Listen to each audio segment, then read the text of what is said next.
Je donne à présent la parole. I now give the floor to His Excellency Alexander Schallenberg, Federal Minister for European International Affairs of Austria.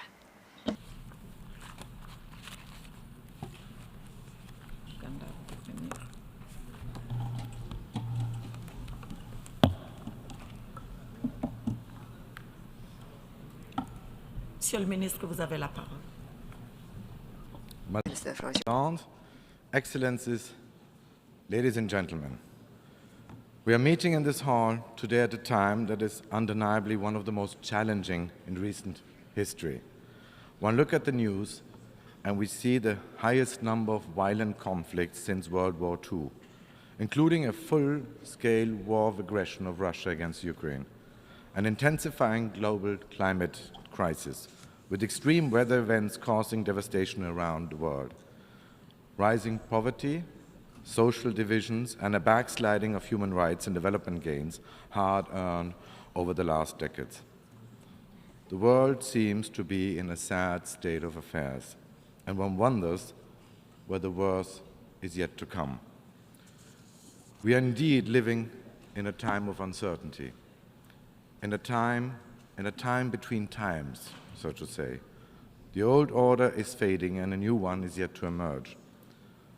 Sometimes I compare our current situation to an earthquake. The entire earth is still shaking and the tectonic plates are still moving. And we don't know yet where they will come to rest, but we instinctively feel that the fault lines will be deeper and wider in the end.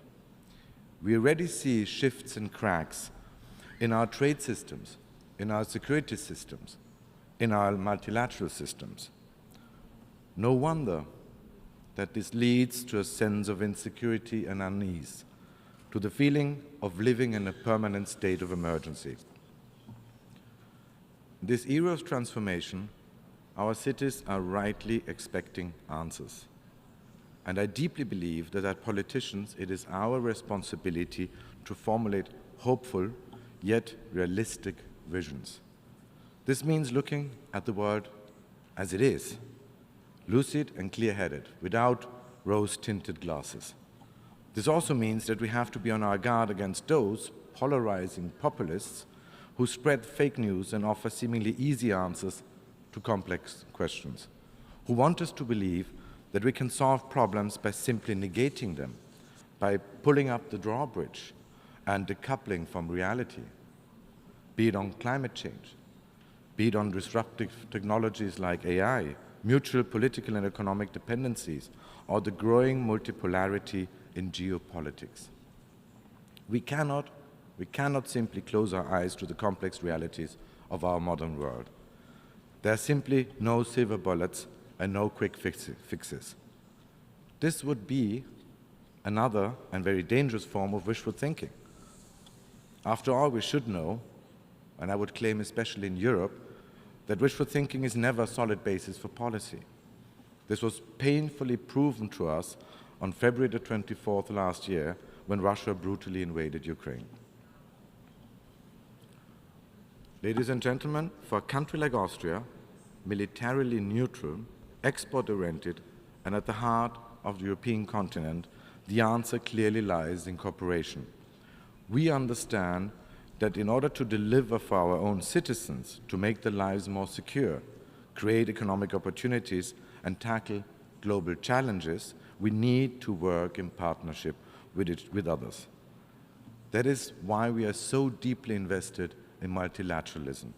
It is part of Austria's DNA, actually, not least because Vienna is proud home of one of the UN headquarters and over 50 international organizations. We know that the rules-based international order is our only protective shield against a world where might makes right, where unilateralism and the use of force rule. And frankly, I believe that nobody in this room can deny that the rules-based international order, with all its imperfections, agreed, has served us all pretty well over the last 8 decades, through a free and open global economy, through preventive diplomacy and peacekeeping, which has brought stability to our neighborhoods, an effort which Austrian Blue Helmets have been supporting since 1960. through a web of international treaties and agreements addressing such diverse issues as disarmament or climate change, and through a system of human rights established 75 years ago in the Universal Declaration and confirmed 30 years ago in the Vienna Declaration and Programme of Action. However, we must ask ourselves honestly, is multilateral system still fit for the purpose? Can it last for another 80 years? The answer, ladies and gentlemen, is simple and sobering. No, it cannot and it will not. We need to reform in order to preserve. Because what we are seeing and what I'm hearing very loudly in this very hall is that the rules-based international order is not inclusive enough. The Security Council no longer reflects today's world. It needs to offer a seat to more countries left out at the time of its establishment, including from Africa. And I can assure you that Austria will continue to push for reform, including in our candidature for a non-permanent seat at elections in 2026. The multinational system is not proactive and effective enough. It has made little impact in places like Afghanistan, where women are systematically denied the most basic rights to education and to participate in public life. In the Sahel region, where a series of coups d'etat serve only the generals, not the citizens. And it has not been able to stop Russia, a P5, from invading its sovereign neighbor Ukraine in a fit of near-imperialist aggression. Ladies and gentlemen, what I'm talking about is enlightened self-interest. I stand here in front of you today as a representative of a smaller country with a great history, a country that after the First World War shrank from an empire with over 50 million inhabitants to a state with less than 10 million people and a fraction of its former territory. And yet, where do we stand today in Austria?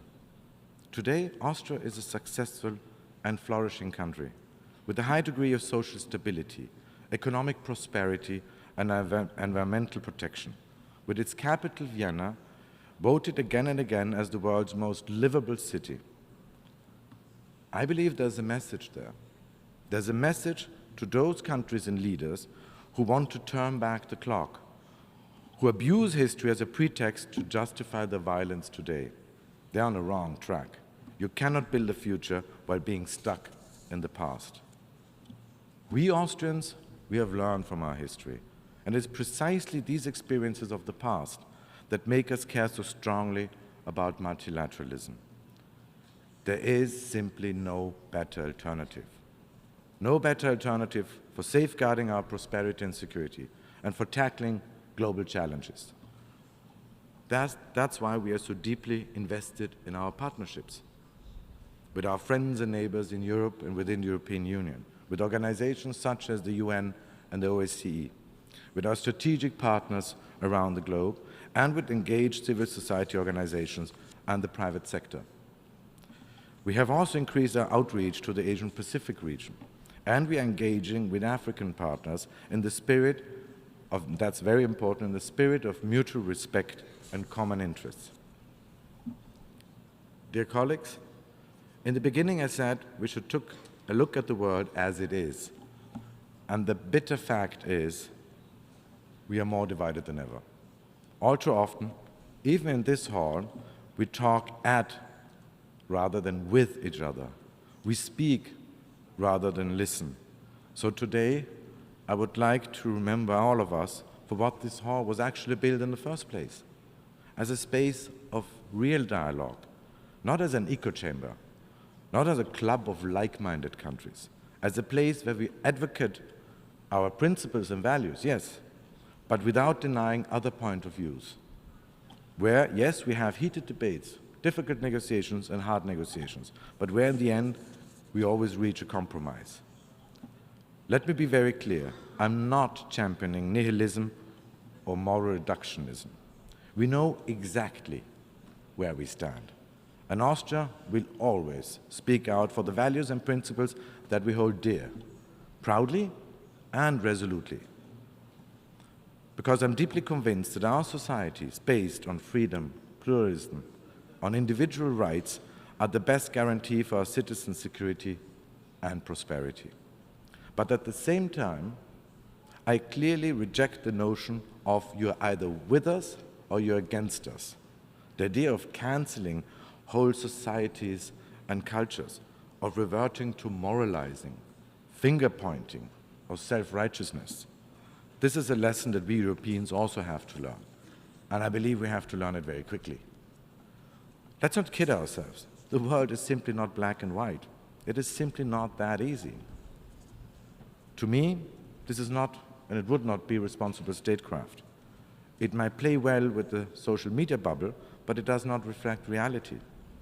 And it will only strengthen the fringes of our societies, not the center. That is why Austria will continue to be a champion of sensible and pragmatic multilateralism as we adapt, innovate, and recalibrate our international cooperation. All of this, yes, is difficult. It requires endurance, strategic patience, a lot of explaining, and a healthy dose of realism. But if we succeed, all of us will be better off. And we will emerge from this era of transformation stronger, more prosperous, and more resilient. Thank you for your attention.